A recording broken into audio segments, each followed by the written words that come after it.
So the other main way you can buy a property is by what's called negotiation. So a property may start by being sold via auction and pass in, and then move to negotiation, or it could just start by negotiation. That's really up to the real estate agent and the vendor to decide, and they have their various reasons for that.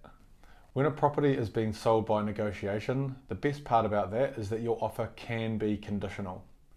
This means you're not fully committing to the purchase until all of the conditions in the offer have been satisfied. The most common conditions that are attached to an offer when it's by negotiation is finance, building report and limb report, and see my other video on a sale and purchase agreement for how you apply these and how it fits into the agreement. When a property has been sold by negotiation, it's far more favourable for you as the buyer. Because your offer can be conditional, it means that you can put less effort in up front to make an offer or express an interest in a property. You can do your due diligence after your offer has been accepted, and that means you can agree on price with the seller before you go ahead and do any of your due diligence. So it saves you a lot of work, and it means that the main part price is agreed up front, and then you carry on with your due diligence afterwards. When you make an offer by negotiation, you ideally want to have as little conditions in it as possible, and that's because the more conditions you have in your offer, the less attractive it is to the seller. So that's why it's so important that you still get your pre-approval done beforehand, so that when you are ready to make an offer, you can potentially not have finance in that offer. Finance is probably the most onerous condition that you can put in an offer. It gives the seller the least confidence that it's going to go ahead. So if you can take that condition out of your offer, and you've got an offer that's equal with someone else who's got finance in their offer, the vendor or the seller is more likely to go for yours because the finance is no longer an issue for them. It does really depend on the competition you have when you're buying the house. You'll be able to gauge from the real estate agent if there's much other interest, or potentially if it's a multi-offer situation.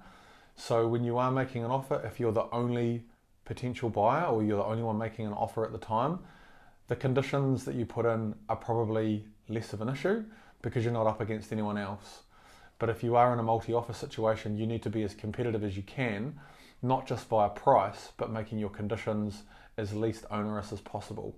And this is a really important part of the process, so make sure you engage your mortgage advisor and your solicitor when you're at this stage to make sure that any conditions attached to your offer are both competitive to give you the best chance of getting the property, but also really important that they are there to protect you, so that if you don't want to go ahead and buy the property, you've got the right conditions in there to get yourself out of the contract.